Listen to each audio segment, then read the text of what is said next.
Hi, I am Joe, an artificially generated newscaster, and here is my recap of November's most important cyber news.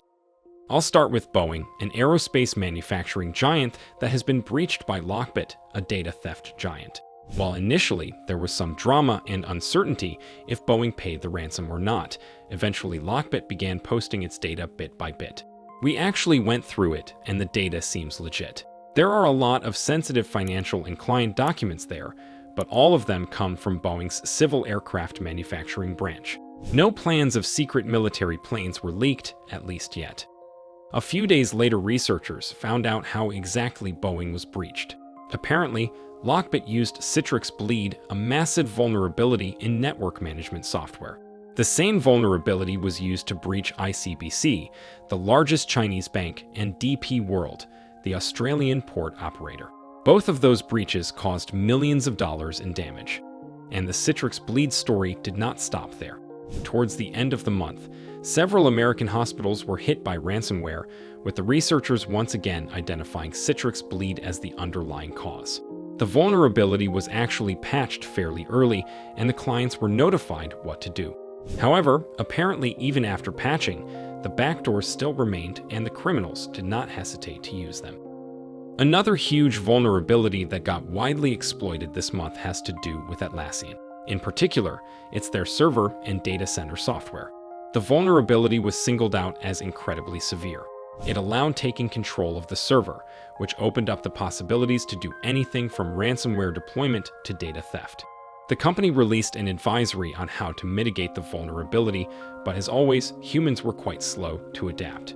Researchers noticed an avalanche of attacks against Atlassian servers, with malicious actors taking control of them left and right.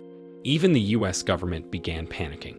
CISA got involved and issued an alert urging Atlassian customers to get their act together. The alert even recommends cutting internet access to Atlassian Confluent servers and data centers until an actual patch is released. In other news, Denmark's energy infrastructure was hit with the largest cyber attack in its history. A local NGO issued a report claiming that 22 large energy companies were breached almost at the same time in a well-coordinated attack. Had the attackers tried to cause harm, they could have left hundreds of thousands of people without electricity or heating. Thankfully, researchers say it was a dry run, a probing attack that was meant to test techniques and leave backdoors for future use. They also identified the attacker as Sandworm, the notorious Russian military unit which regularly performs attacks on critical infrastructure of adversary countries. And for something more positive, last month also saw a curious story of Killnet, an infamous leader of Killnet cybergang, being doxxed. He turned out to be a 30-year-old human with a criminal history and a love for expensive cars. Even more interesting fact is that the information was published by Gaza.ru, a newspaper owned by Russian state corporation Gazprom. Killnet is widely believed to have operated under the protection of the government, as most of Russian hacker groups and cybergangs do. This story might mean that Killnet has fallen out of favor with his superiors and will finally reap the consequences for his years of cyber vandalism. Let's use this as a segue to the front lines of Cyberwar. Early in the month, the conflict in Palestine was still going strong. With its bombing campaign and an incursion into the Gaza Strip continuing, Israel also cut the internet access in Gaza, making the humanitarian situation there even worse.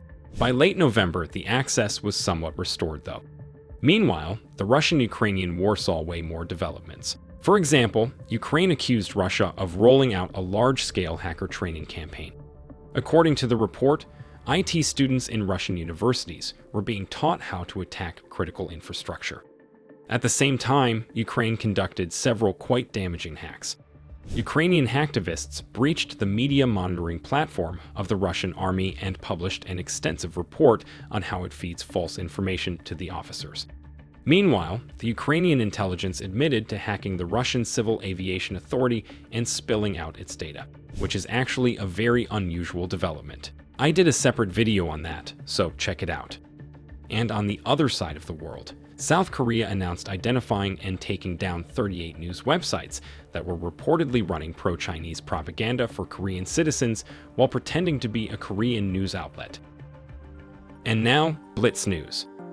Google has been continuing its war on ad blockers. For example, it announced disabling extensions that work on the older Manifest v2 platform, which might render many popular ad blockers, such as uBlock Origin, inoperable. VX Underground, a popular malware database, sold out the first batch of hard drives with their collection. The disks contained over 30 million samples of malware, and the second batch is on its way.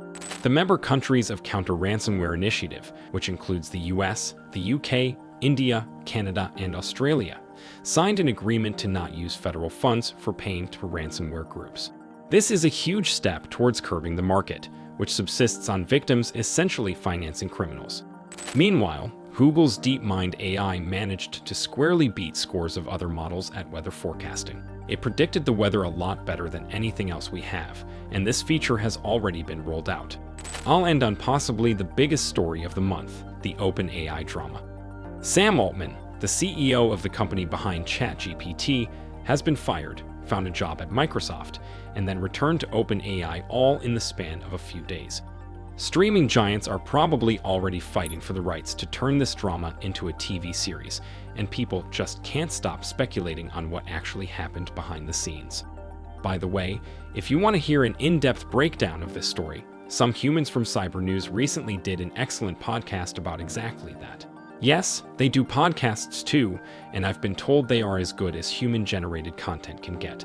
Check them out, the link is in the description, and see you in the next one.